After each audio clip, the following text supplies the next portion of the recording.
Hello, everybody. My name is Alex Kilpatrick, and over the last 4 years, I made about 20 trips to different war zones doing software development, mostly working in security applications, trying to make host countries safer. It was a lot of fun. I learned a lot, and I thought I'd do an Ignite talk to help people who might be going into this in the future. Now, if you're thinking about working in a war zone, this is probably what you're picturing. You know, weapons, body armor, combat missions, Band of Brothers kind of thing. And that stuff does go on for sure, but that's not what your environment will be like. Your environment will be a little bit more like this. You'll be sitting at kind of a nasty table. There's dust everywhere. There's power outlets that want to kill you and your computer. And you're generally working on kind of the same frustrating problems that you do here, just in not as nice of an environment. Now, one of the things you're going to have to understand, and everybody location in an environment like this, I'm sure can appreciate it, is that we talk about the Middle East as if it's one region. But I've been to all these countries, and they're not all Middle East. They're all radically different. They have different food, different culture, different in all kinds of different ways you can imagine. And one of the first things you'll notice going over there is that there's censorship. This came up during the hair gel scene in the movie There's Something About Mary. And you get used to this. You have to realize that a lot of the resources aren't available over there, so if you need porn, you need to bring your own, that kind of thing. Now, the travel is primarily commercial, with the military usually taking care of the last leg. This vehicle here is called a Rhino, and it's used to take you around in the red zone. I made the mistake of asking an armor expert about this vehicle, and he gave me a detailed view of why it's not as secure as it looks. Now, you'll see a lot of places that look nice like this, but they'll be where you can't get to them. You don't want to go on excursions. Right now, the going rate for an American hostage is around $150,000. You really want to avoid that if you can.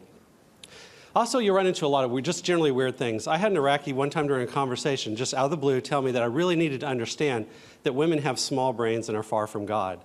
I had an Iraqi general tell me that he was an expert in pleasing women orally, and I needed to learn the butterfly technique. I didn't know what to say to that stuff, so I just kind of smile and nod. Now, if you have a chance, you really want to ride in the helicopters. They're a lot of fun. You get a view of just a completely different view of the environment where you're working. You get to see people going to the market, just going about their everyday life. Really great, it just gives you a completely different view. Now, at some time, you're going to be going in a convoy, and you're going to see every little box and every little piece of trash on the side of the road as a threat, and it may be. So to avoid that, what you want to do is talk to the guys driving the convoy. They're probably from South Africa, and they have all kinds of cool stories. Really entertaining stuff. Now, part of any Arabic meeting or any meeting in the region is tea, and it's really disgustingly sweet, like a layer of syrup at the bottom this thick, but you have to drink it anyway. It's part of the protocol. One time I had to share a coffee cup with 100 different people in an auditorium just because it was a coffee ceremony and I didn't want to offend anybody. Now, this picture is from the Jordan Police Academy, where I wrote the security system that protected the place. While I was working there, Zarqawi said that this academy was going to be the next target he was going to hit. So I made sure and checked all my pointers on my code twice, but luckily it was safe and it never got hit. This is a lieutenant from the Erbil Crime Lab. You hear a lot about women in the Middle East, but she was incredibly professional, incredibly strong, and she actually ran the place, even though she was the lowest ranking lieutenant there. It was very, very impressive. Now, of course, you want to talk to the locals whenever you can, because you'll learn a lot of things. You'll find out generally that they have the same concerns. They're worried about the safety of their country. They're worried about where they're going to get their next paycheck from. They're worried about the safety of their family, and they're worried about who's going to win American Idol. Pretty much same stuff. Now, you're going to be worried about dying, and that's natural, but you're probably going to be worried about the wrong things. I can't tell you how many people came up to me and they would say, I'm not going to wear my seatbelt because I have to jump out of my car in case we get ambushed. When you look at the probabilities involved, it just makes no sense at all.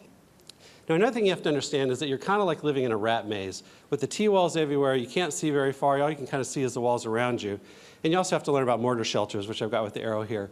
If you've got about 10 seconds warning, which you usually won't have, you can run to one of those, but generally they're pretty useless.